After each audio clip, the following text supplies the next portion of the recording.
కాలం రాసిపెట్టిన మృత్యువు ఎంత క్రూరమైనదో మార్కాపురం బస్సు ప్రమాద ఘటన చూస్తుంటే అర్థమవుతుంది.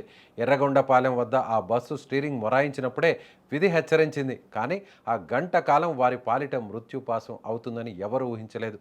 ఆగిపోయిన స్టీరింగ్ మళ్ళీ తిరిగింది. కానీ అది ప్రయాణికులను గమ్యానికి చేర్చడానికి కాదు, కాటికి చేర్చడానికి.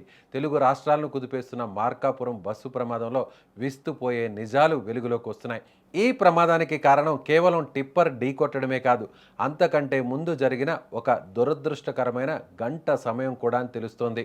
ప్రయాణం మధ్యలో ఎర్రగొండపాలెం వద్ద బస్సు స్టీరింగ్ అకస్మాత్తుగా స్ట్రక్ అయిపోయింది. దీంతో డ్రైవర్ బస్సును నిలిపివేసి గంట సేపు శ్రమించి రిపేర్ చేయించాడు. చివరకు స్టీరింగ్ సరిచేసిన తర్వాత బస్సు మళ్లీ గమ్యస్థానానికి బయలుదేరింది. ఒకవేళ ఆ స్టీరింగ్ మొరాయించుకున్నా ఉంటే బస్సు తన నిర్ణీత సమయానికి ఆ ప్రాంతాన్ని దాటి వెళ్ళిపోయేది. సరిగ్గా ఆ టిప్పర్ వచ్చే సమయానికి ఈ బస్సు అక్కడే ఉండేది కాదు.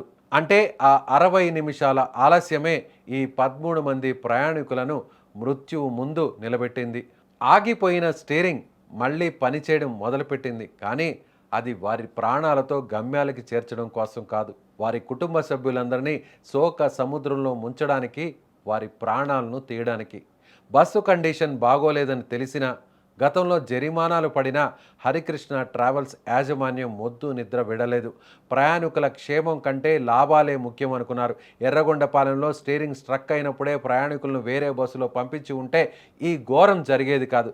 కేవలం ఆ ఒక్క గంట సమయం విధి ఆడిన వింత నాటకంలో ఇప్పుడు 13 మంది మాంసపు ముద్దలుగా మారిపోయారు.